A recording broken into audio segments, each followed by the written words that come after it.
Over 600,000 anti-Brexit protesters have gathered to demand a second referendum vote. The march was organised by the People's Vote campaign, who say this protest could be the biggest anti-Brexit action yet. Some people have travelled from all around the country to take part in the rally, and a separate pro-Brexit rally was held in Harrogate in the north of England, led by former UKIP leader Nigel Farage.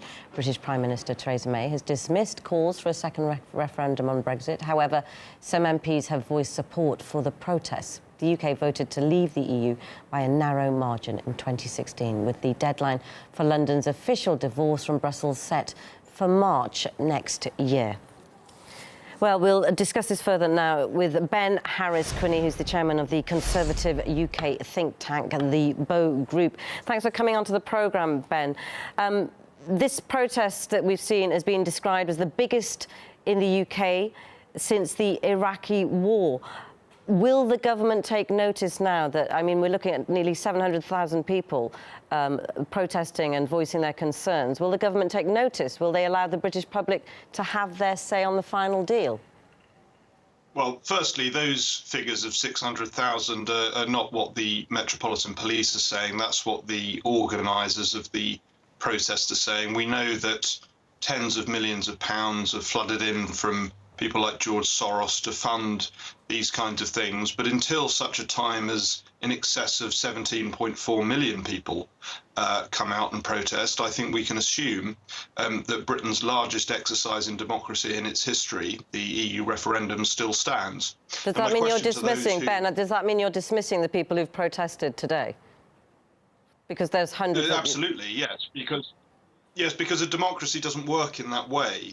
A democracy works on the basis of votes, not on the basis of how many people turn up to certain protests. I mean, we had the last major outpouring of protests in London was actually during Donald Trump's visit, but all polls at the time suggested that the majority of the British people were supportive of the President of the United States being able to visit the United Kingdom. So it's unclear what these protests prove. They prove that if external organisations and individuals like George Soros plough millions of pounds into a campaign, you can get several 100,000 people to turn out. But as I say, we had an exercise in proper democracy, a vote, which occurred just over 2 years ago, and the majority of the British people voted to leave the European Union. So in no way does any protest trump that.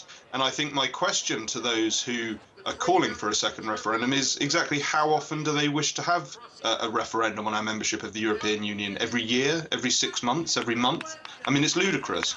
We've had the people's vote, the people voted, and now it's time for the government to get on with it.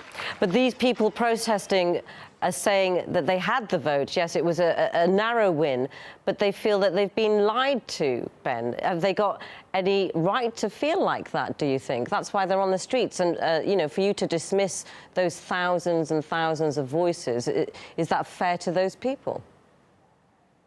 Well, but those people and people like George Soros are dismissing 17.4 million voices, which, as I say, trump any amount of people that you turn out in a protest, which is not a democratic vote.